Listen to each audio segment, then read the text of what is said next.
L'ostéopathie peut accompagner les enfants sur les premiers maux qu'ils peuvent avoir dès les suites de la naissance, des premiers jours jusqu'aux premières semaines et même aux premiers mois qui suivent leur naissance. En effet, l'ostéopathie trouve toute sa place pour une prise en charge douce, non invasive, de maux qui peuvent vraiment embêter et gâcher la vie des enfants et du coup, par extension, des parents. Je pense notamment aux coliques du nourrisson, aux problèmes de reflux, aux problèmes de tête plate ou de plagiocéphalie, aux problèmes d'inconfort un peu général chez les enfants. Très tôt aussi après la naissance, tout ce qui est extraction instrumentale liée à la naissance, des naissances difficiles, que ce soit aussi bien difficile pour l'enfant que pour le parent. Et également un peu plus tard pour tout ce qui est poussée dentaire, les enfants qui commencent à marcher parce qu'ils font un peu plus de chute. Donc c'est intéressant de prendre l'enfant dans sa globalité et de l'accompagner dans son développement également en ostéopathie.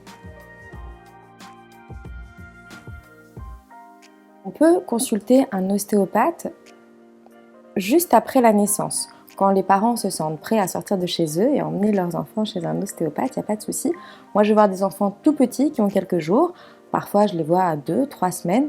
L'idéal, c'est de consulter au plus proche de la naissance, c'est-à-dire en moyenne dans le premier mois de vie, afin de lever toutes les compensations qu'il y a pu avoir ou tous les dysfonctionnements qu'il y a pu avoir aussi bien pendant la grossesse que pendant l'accouchement et pouvoir accompagner ces bébés dans les premières semaines de vie, pouvoir conseiller aussi les parents face à certaines problématiques qu'ils peuvent rencontrer.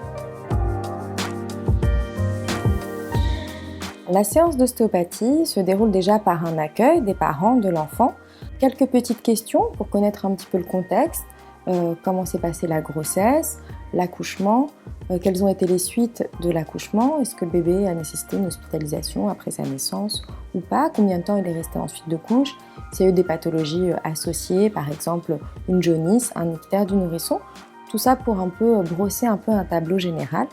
Et puis ensuite, quelques petites questions sur le quotidien de l'enfant, c'est-à-dire déjà quelle est son alimentation, comment ça se passe quand il prend ses biberons, comment ça se passe quand il digère ses biberons, son transit et son comportement au quotidien. Savoir également s'il a toujours la tête du même côté ou pas.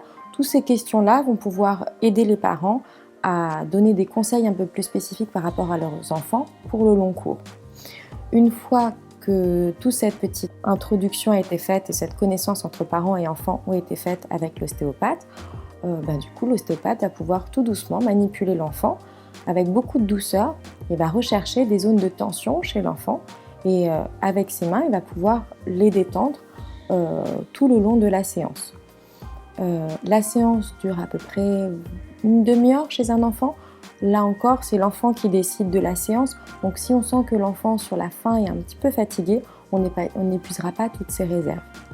À la fin de la séance manipulative, c'est là où l'ostéopathe va donner des conseils aux parents, leur proposer de revoir l'enfant au besoin et puis d'adapter certains petits conseils à la maison pour pouvoir parfaire et continuer les bienfaits de la séance chez eux.